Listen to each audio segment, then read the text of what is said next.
મારા ને પતિયાને કઈ પ્લાન નહોતો જુનાગઢ જવાનો, અચાનક પ્લાન બનાવીને જુનાગઢ તો પૂગી જાય, પણ અમારી સાથે આવું એક્સપિરિયન્સ થઈ જાય અમને નહોતી ખબર. હવે આપણી વાર્તાની શરૂઆત થાય છે રાજકોટથી. મેન પતિએ પ્લાન બનાવી નાખ્યો હતો, પણ અમારી સાથે કોઈ આવવા વાળું તૈયાર ન થયું. તો પછી હું રાજકોટમાં હિરલબેન ને મળીને મેન પતિએ લીધી બસની ટિકિટ ને મળી ગઈ અમને એકાબીજીની બાજુ વાળી સીટ ને પૂગી ગયા અમે જુનાગઢ. હવે પ્લાન કઈ હતો નહીં એટલે પેલા પૂગી ગયા મિત્ર સાથે પેટ પૂજા કરવા. પછી અમારી ગાડી રવાના થઈ ગઈ ભવનાથ બાજુ. અમારો પ્લાન એવો હતો કે અત્યારે જઈ ગિરનાર ઉપર, પણ રસ્તામાં મળી ગયા પેલા સબસ્ક્રાઈબર. હવે 11 વાગી જતા રાતના 10 ને અમે હનુમાન દાદાનું નામ લઈને કરી ચડાઈ ગિરનાર બાજુ. હવે એમાં પછી અમને નહોતી ખબર કે રસ્તામાં રોકાવાનું મળશે કે નહીં મળે, પણ પાછા રસ્તા હાવ સુનસાન હતા અત્યારે તો. હવે અનપ્લાન ટ્રીપ કોને કહેવાય? રસ્તામાં રાતે છે ને 1 વાગે અમને રોકાવાનું તો મળી ગયું હતું.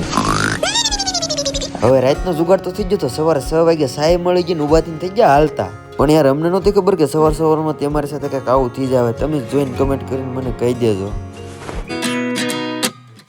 29 and I find myself wondering what did happen to the last 10. I ran away with my life, fast forward, never turn back again.